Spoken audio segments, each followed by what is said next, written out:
गेहूं की फसल तैयार है और बिहार में अधिकांशतः जगहों पे गेहूं की कटाई शुरू भी हो गई है और इन फसलों को देख के भी लग रहा है कि आने वाले 1 से 2 दिनों में इनकी भी कटाई शुरू हो जाएगी।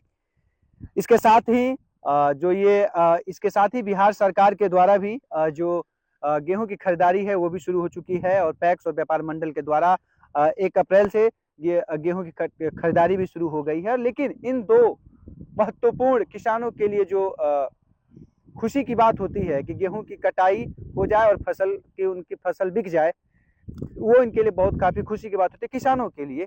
लेकिन इन दोनों कार्यक्रमों के बीच में एक ऐसी भी घटनाएं होती रहती हैं जिसको लेकर किसान काफी चिंतित रहते हैं और वो होता है गेहूं की फसल में आग लगने की। क्योंकि जिस तरह से गर्मी धीरे धीरे शुरू हो चुका है और लगातार तापमान में वृद्धि हो रहा है। अप्रैल का महीना सामान्य से अधिक तापमान है और इस अधिक तापमान के बीच जो है एक आग लगने की घटनाएं ज्यादा देखने को मिलती है और ये चीजें हर साल होती हैं। गेहूं के बिहार के कई जगहों पे आग लगने की जानकारी भी मिल रही है। लेकिन अगर आग लगती है सिवान में खेतों में तो उसको बचाने के, आग को कंट्रोल करने के लिए किसानों के पास क्या बुनियादी सुविधाएं हैं, किसान आग को किस तरह से कंट्रोल करते हैं, इनको लेके आज हम बात करने वाले हैं। और इसके साथ ही हमारे कुछ किसान होंगे उनसे भी हम बात करेंगे। क्योंकि दोपहर का समय है और इस दोपहर के समय में कहें तो सिवान में किसान नहीं रहते हैं। लेकिन जैसे जैसे शाम होगा तो किसान आना शुरू हो जाएंगे और अपने खेतों को, फसलों को देखेंगे। लेकिन अभी जो हाल है कि जब फसल कटेगा तभी वो किसान आते हैं अपने खेत की ओर। लेकिन अभी क्या स्थिति है आग लगने के दौरान, प्राथमिक जो होता है किसानों का कि किस तरह से आग को कंट्रोल करें, इसको लेके आज हम बात करेंगे। और मैं जहाँ पे हूँ ये बिहार का कैमूर जिला है और कैमूर जिला का ये रामगढ़ विधानसभा है।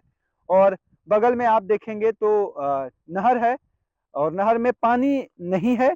और क्योंकि जब फसल तैयार हो जाता है तो नहर जो होता है वो बंद कर दिया जाता है। लेकिन सबसे बड़ी बात है कि इसके आसपास जो भी गड्ढे हैं या तालाब हैं उनमें भी पानी की स्थिति बहुत बेहतर नहीं है। तो कैसे पानी की बेहतर स्थिति न होने के कारण किसान कैसे आग को कंट्रोल करते हैं और क्या कुछ सरकार की बुनियादी सुविधाएं हैं उनको मिल रही हैं, इन्हीं तमाम को लेके हम बात करेंगे। पीछे आप देख रहे होंगे तो पूरा शिवानी है, गेहूं की पूरी फसल लगी हुई है और पूरी तरह से पक चुका है और उसकी डंठियां तक तो सूख चुकी हैं और इसमें आग लगने की जो बातें होती है वो सबसे ज्यादा होती है। बगल में दुर्गावती नदी भी है, आप देख सकते हैं पीछे ये दुर्गावती नदी भी है। और नदी में भी, नदी का पानी को देख के ऐसा लग रहा है कि स्थिति बहुत ही संतोषजनक नहीं है, नदी में भी कम पानी नाम मात्र का है। तो इसी को लेके हमारे साथ कुछ 1-2 किसान हैं, हम उनसे बात करेंगे और समझेंगे कि आखिर इसको कंट्रोल कैसे किया जा रहा है। और क्योंकि दोपहर का समय है, इस दोपहर के समय में मैं जैसा शुरू में ही बताया कि सिवान में आपको लोग कम ही दिखेंगे, लेकिन उसमें भी कुछ 1-2 लोग दिख रहे हैं तो सोचा गया कि इनसे ही बात किया जाए। क्या नाम है सर? कुंदन यादव। कुंदन भाई, आग जो, चूंकि नहर हम देख रहे हैं कि नहर में पानी तो है नहीं और ऐसा होता भी है कि जब गेहूं की फसल तैयार हो जाती है तो नहर का पानी को नहर बंद ही कर दिया जाता है। लेकिन नहर के अलावा नदी की भी स्थिति बहुत दयनीय है और तालाब वालाब में पानी नहीं है। तो ये आग लगता है तो कैसे कंट्रोल किया जाता है? कोई व्यवस्था नहीं है कंट्रोल के, आग लग गया तो जल के खत्म हो गया, कोई व्यवस्था नहीं है। फायर ब्रिगेड तो है नहीं यहाँ पे और नदी तालाब है नहीं कि आदमी कहीं से पानी डाल सके। नदी में पानी सूख जाता है, अभी अप्रैल के लास्ट में, मई में पूरा सूख जाएगा, खत्म, पानी नहीं रहेगा। नहर में भी पानी नहीं है, वो कर्मनाशा नदी से आता है, वो भी नदी सूख गया है, उसमें कहाँ से पानी आएगा? तालाब है नहीं।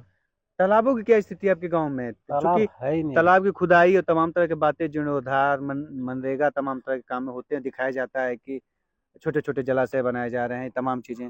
जमीनी हकीकत क्या है? नहीं है, तालाब है नहीं ना। जो मछली पालन के कुछ लोग रखे हैं तो उसमें कोई पाल रहा है तो पानी है, नहीं तो कोई नहीं पाल रहा है तो पानी सूखा हुआ है ही नहीं पानी।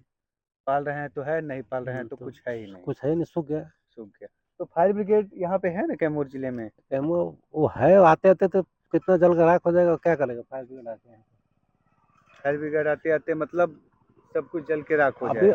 आग लग गया, अगर आप फोन करेंगे तो आने में घंटा लगेगा, तब तक वो आग कहाँ से कहाँ पहुँच जाएगी। इसको कंट्रोल करने की मतलब कोई सुविधा नहीं। तो फिर तो मतलब वही कहानी है, खत्म। खत्म। पिछले कुछ सालों में आग जैसी घटनाएं इधर हुई हैं? नहीं, अभी तो कुछ हुआ नहीं। हम लोग ये सब जमुना नारायण पंचायत में तो कुछ घटना नहीं हुआ ऐसा, यदि पिछले 2-4-5 साल के अंदर। जी जी। लेकिन मतलब ऐसे तो आसपास के तो कुछ सुनने हाँ। को तो मिलता ही है। अगल बगल में तो ये होता बताइए है। कि कितना दूरी तक अगर आग लगता है तो कितना तेजी से बढ़ता है, कितने किलोमीटर तक पकड़ लेता है बहुत अभी तेजी के से अगर? दोपहर में आग पकड़ ली तो इतना तेज हवा रहती है, हम्म, तो कोई इसका लिमिट नहीं है कि कहाँ से पहुंच जाएगी, वो गांव साफ कर देगा। अगर आग तेजी से चल रहा है तो गांव साफ हो जाएगा। और गेहूं कट गया तो फिर कोई बात नहीं है, गेहूं है लगा है तो फिर बहुत भारी अभी तक थोड़ा सा दो उत्सव किसानों के लिए होता है कि एक गेहूं कटा गया और दूसरा बिक गया तो किसान निश्चिंत हो जाता है, लेकिन इसमें एक चिंता भी ये रहता है कि गेहूं की फसल जब अगर तक आग लग कटा गई, नहीं है तब तक तो चिंता है ही। चिंता है। एकदम। तो क्या आप मानते हैं कि किस तरह की सुविधाएं होनी चाहिए, क्या होना चाहिए? तो फायर ब्रिगेड को नजदीक लाना पड़ेगा, रामगढ़ में रखे कम से कम 2 महीने के लिए तो रामगढ़ और देवहलिया में 2 फायर ब्रिगेड होना चाहिए, ताकि इधर कोई नजदीकी घटना हुआ तो तुरंत आ सके। अब मोहनिया से आने में समय लगता है। करीब 15 से 16 किलोमीटर हाँ, की यहाँ से दूरी। है 20 किलोमीटर हो जाएगा आपको। 20 किलोमीटर। वो तो घूम के आएगा रामगढ़ भया होके, 20 किलोमीटर से पार ही हो जाएगा, कम नहीं रहेगा जी। अप्रैल और मई ये 2 महीना अगर फायर ब्रिगेड नजदीक में देवरिया में खड़ा कर दे, मोहनिया में रामगढ़ में खड़ा कर दे तो ये एरिया कवर कर लेगा। कवर मतलब हो जाएगा। तो एक फायर ब्रिगेड 1 से 2 या 3 फायर ब्रिगेड आसपास 5 से 7 किलोमीटर के रेंज में होना चाहिए। बिजली की क्या है? बिजली काट दी जा रही है कि बिजली है? अब ये गेहूं को फसल की वजह से काट देते हैं। अच्छा। सुबह मतलब 10 बजे के बाद से काट देते हैं और शाम को 4-5 बजे तक आती है। इसी वजह से कि बिजली जो खंभे पर है ना, करंट उसमें क्या चिंगारी निकल के आग लग सकता है। अभी सब खेतों से जा रहा है लाइन, तो चिंगारी निकल के आग लग जाता है, इसीलिए काट देते हैं, बिजली रहता ही नहीं। जी हाँ, ये कुछ जमीनी हकीकत है और हम इस पूरे किसान तक जो है हम एक तरह से इन तमाम चीज़ों की ज़मीनी हकीकत समझने का प्रयास कर रहे हैं कि आखिर किन सिवान में या किन इलाकों में क्या कुछ है। अगर आग जैसी घटनाएं होती हैं तो जो प्राथमिक जो होता है कि उस आग को कंट्रोल करने के लिए उस क्या सुविधाएं हैं, इसको लेके हम बात कर रहे हैं। और इसमें हम इस समय देवहलिया कैमूर जिले के रामगढ़ विधानसभा के लबेदहा गांव है और नरहन जबुरना पंचायत है, वहां पे थे। और चूंकि नदी किनारे थी तो सोचा गया कि सबसे पहले यहीं पे समझा जाए कि स्थितियां क्या हैं और कितना कंट्रोल होता है। तो इसी को लेके हम बात कर रहे हैं और देखा गया अब जो जानकारियां जो यहाँ के लोगों से मिली उस जानकारी के अनुसार ये है कि अभी भी किसी तरह की बुनियादी सुविधाएं नहीं है, तो लेके हम बात करेंगे। आइए कुछ और भी आगे चलते हैं, कुछ एक आध दो लोगों से और मिलेंगे और बात करेंगे। आइए। देखिए दुर्गावती नदी है और यहाँ पे स्थिति जो है पानी का आप देख सकते हैं। यहाँ के स्थानीय लोगों ने बताया कि अप्रैल अप्रैल जाते जाते और मई शुरुआत होते तो पानी कम हो जाता है।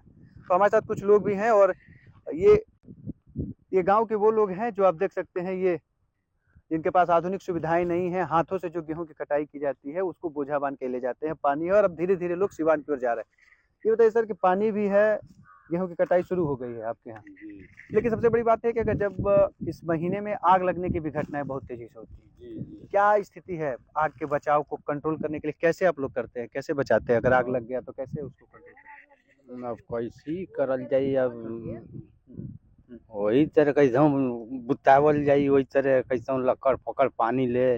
पानी की सुविधा है? नहीं सुविधा तो नहीं खे, नदी बा तो नदिए ले ना के बुताई नहीं तो बुतबो नहीं करी हाली, खाली नहीं बुतता है। नहीं कितना पानी ढोई आदमी, यहाँ पर पानी कहाँ से आएगा, यहाँ नहीं पानी नहीं है। तो आपका खुद है कि आप मतलब काटने जा रहे हैं कि आपकी खुद फसल है? खुद अपने थोड़ा है, अपना ही है। हाँ, तो मशीन से नहीं कटवाते, हाथी से काट रहे हैं? और थोड़ा है तो क्या करेंगे, पशु के लाना कुटी खातिर काट देते हैं जब लोग। तो भाई आग उग लग जाला तो फिर बचे को संभावना बचाव को कुछ नहीं रहेला। सरकार वगैरह से कुछ सुविधा बा? तालाब उलाब का स्थिति बा गाँव का? वही नहीं के यहाँ तालाब उलाब आपके गाँव में बा? नहीं, हमने गाँव में नहीं के, ये नदी बा तो नदी से क्या होई, नदी से का नदी झुकाई जाई। नदी का क्या स्थिति होला? कितना दिन में पानी रहेला? पूरा साल की झुरा जी सर, झुला जी पानी खत्म हो जाए? हाँ खत्म हो जाई। अच्छा, पानी खत्म हो जाए तो आग उग लगेला तो फिर ऐसे ही आदमी छोड़ देवला अब आग लगी तो डंडल कितना बुती बुती तो कितने धके भसम जर दी कुल। बुनियादी सुविधा कुछ नहीं खे। तालाब उलाब गढ़ा गुढ़ी गांव में पहले कुल बड़ा आई है रे अजय आपको हाँ पहले कुल गड़हा गुड़ई तालाब बड़ी कुल सरकारी रहत रहे। गाँव में जैसी रहत ले गड़ई गौवा में कह गया वो बुतात रहे धोक ढाके। अब तो सिवान में तो कहाँ ले होई, सिवान में कोनो व्यवस्था नहीं है। नदी बा तो काल नदी बढ़ रहे आ 2 दिन के बाद पानी खत्म हो जाई। तो ये दुर्गावती नदी है और ये जो हमारे साथ जो हमारे 2 साथी थे जो अपनी भोजपुरी भाषा में जो उनका कहना था कि किसी तरह से बुताने का प्रयास किया जाता है, डंडा होता है, बेहाया कुछ लोग जो बोलते हैं, लकड़ी, ये तमाम तरीकों से आग का जो दिशा होता है उसको मोड़ने का प्रयास किया जाता है या उसे रोकने का प्रयास किसी तरह से किया जाता है। जितना बुझ जाए ठीक है, अगर नहीं बुझता है तो फिर वो पूरी तरह से तबाह करके चला जाता है।